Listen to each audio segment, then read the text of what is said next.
Ladies and gentlemen, our vision, led by our own Professor of Paediatrics that was just announced by Don then, will be simply titled, Our Leader, Our Town, Our Children, Our Time. Now, I'm just going to turn over here and we're going to have a little chat. Firstly, Stewart, welcome.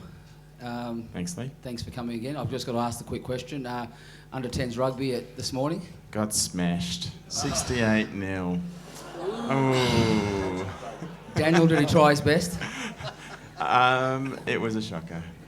Daniel? Daniel played a blinder. I think he was named man of the match. There you go. Golden headgear and all. Not a proud dad at all, just quietly. Now okay, back onto the... No. Ladies and gentlemen, actually that question was very relevant. And the reason being that Stewart actually coaches the under 10s rugby team at the university. And a couple of weeks ago we were at Woonona, and not being unbiased, but my young fellow, he's half the size, but geez, he's got some determination. He took this fellow down 3 times. He was running down, he came across and did these tackles and what have you. And then the 4th tackle, this fellow, twice the size as him in under 10s, just went straight over the top of him. And as a normal dad, I obviously had no idea what to do, our facilities. Stewart being the coach, on he goes, this, that and whatever else, and all of a sudden I just had this massive relief. Now, what Don's talking about is that we've got 300 students, and we're going to talk about this in a sec, that are learning medicine. If we're able to turn those 300 students that are living and breathing Wollongong, whether they're the rugby coach or whether they're someone at the surf club or someone walking down the street or someone walking part-time here at West Illawarra while they do their medical degree. Last night, unfortunately, we had a fellow collapse in the hallway. Stuart and I know Alan James, or you were down there obviously looking after them. If we're able to get 300 of these students into our communities, that flow-on effect is unbelievable. And you're involved with the university now, Stuart. You're at the coalface of emergency. I know you helped young Sharon, his young son, a couple of weeks ago. Yep. That's a major vision, isn't it? Oh, it's a fantastic opportunity this is for Wollongong. And the great thing about it for me is thinking that we're going to have, as Don said, someone with vision for our community. And the idea of having someone who will want to train future paediatricians locally will be just fantastic. I look forward to the time of meeting people who have grown up in the Illawarra, gone to school in the Illawarra, gone to the university, which is the Graduate School of Medicine, and are now wanting to do paediatrics. That's what I'm looking forward to, and I'm sure Don would say the same. And the other thing that's really exciting is that they're working in our hospital already now, these graduates, and it's not far away before they'll be treating our children just the way I do at the moment in the emergency department. So I think it's a great opportunity. Stuart, as a young, well, I'll put you down as young, you're not sure how old you are, but you obviously, you've got plenty of years ahead of you. As a young doctor with a goal or a vision in paediatrics, I mean, I know you said to me a few months ago that when this announcement was close by, it gave you vision. I mean, you were thinking, for those that don't know, we've lost probably 3 or 4 over the last couple of years of very, very strong students or up-and-coming doctors that didn't have that leader. Now that you've got that leader, even somebody like yourself, your vision and where you want to go as a doctor. I think it's amazing. I mean, research, as Don has said, as well as Luch, is the way we should be looking at some of this with regards to paediatrics. Having someone who is a research leader means we're looking at improving the health of the children in our area. And that can be from the simplest thing, ensuring that children are well looked after, so we're making sure that they're getting quality care, good quality care, or it might be that we're looking at contributing in some other research field, trials, whatever it might be. And I think that is just incredible. To think about how, as a doctor, I actually came to the Illawarra because there was a chance to be involved with the university that are training local doctors, but also it's a chance to be part of a community and be as you said, involved with the kids that you're seeing all the time. And so this is a great opportunity for someone else to come in and take on those roles. So I think looking forward to having a new professor, looking forward to having someone who's actually going to be striving out for children in the local area. I think that's amazing. Susan, you I've explained your history with your daughter Gracie. The picture that you put up there, I was actually at the office the night you put that in. Obviously a very personal time for you, but something obviously you're very passionate about. Absolutely. This is a very personal and a very raw thing for me to do. The photos that you've seen, and they'll be showing some more photos, there are actually people in this room in my family who haven't seen these photos. For their own protection, I guess. I have to try not to look at the screen right now. But I'm prepared to put myself on the line. I'm prepared to make myself very vulnerable, because there's nothing more important to me, other than my family, than making sure that other families don't have to go through the pain that we went through.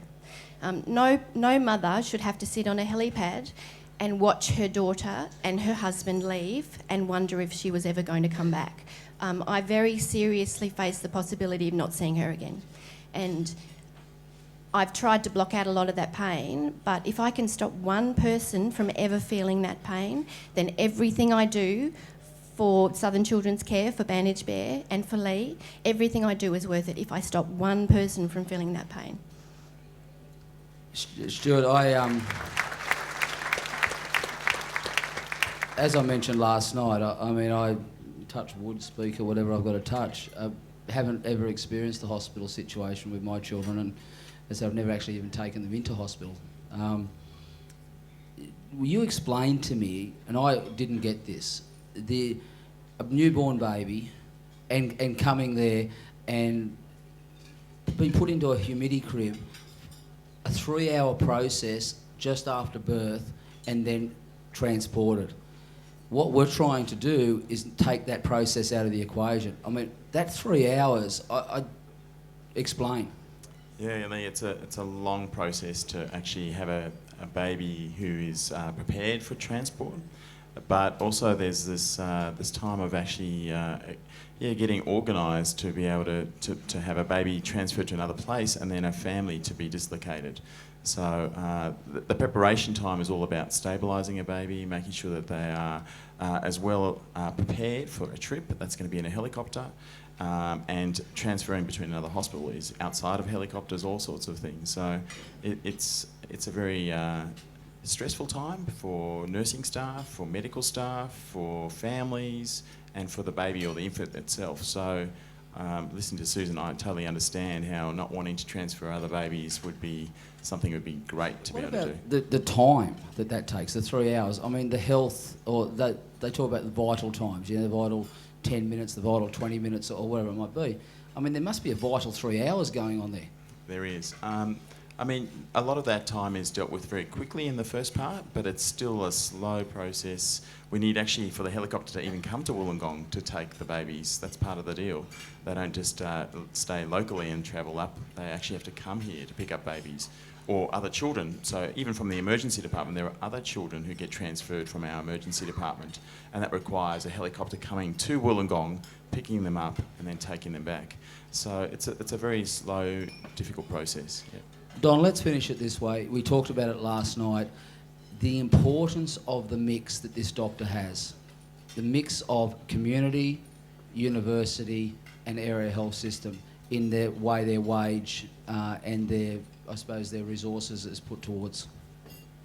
I think the mix is important for a couple of reasons. One is that paediatrics doesn't just occur in the hospital. You've got many, many good community paediatricians. It occurs there, and it occurs in agencies that provide services.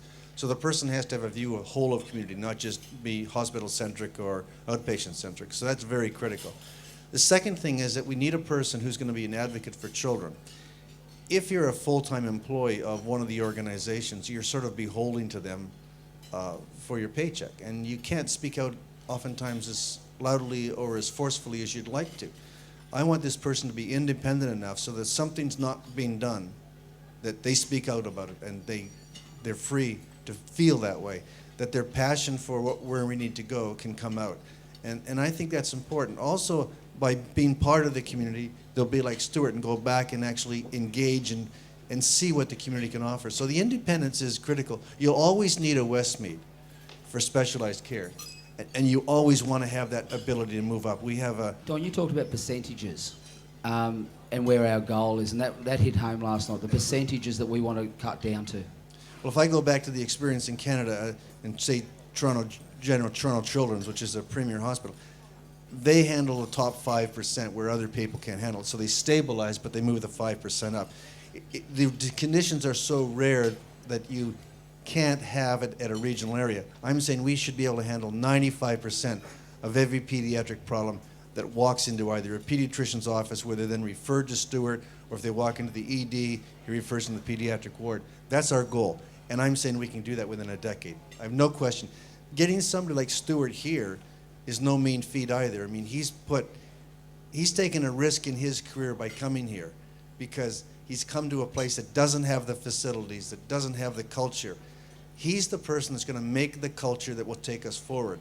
Having a leader in front of Stewart makes Stewart's job easier. He'll get better registrars to come here because they'll want to come because of the environment. It's a snowball effect, and in a period of 10 years, you will not recognize the area. You simply will not. Ladies and gentlemen, I think that shows the vision of where we are. It's all good ahead of us. As I said, this is our time. This weekend is a critical time for this Illawarra and Shoalhaven community. This is the weekend that we've turned around and we've said it's our time, it's our children, our leader moving forward. Ladies and gentlemen, big round of applause.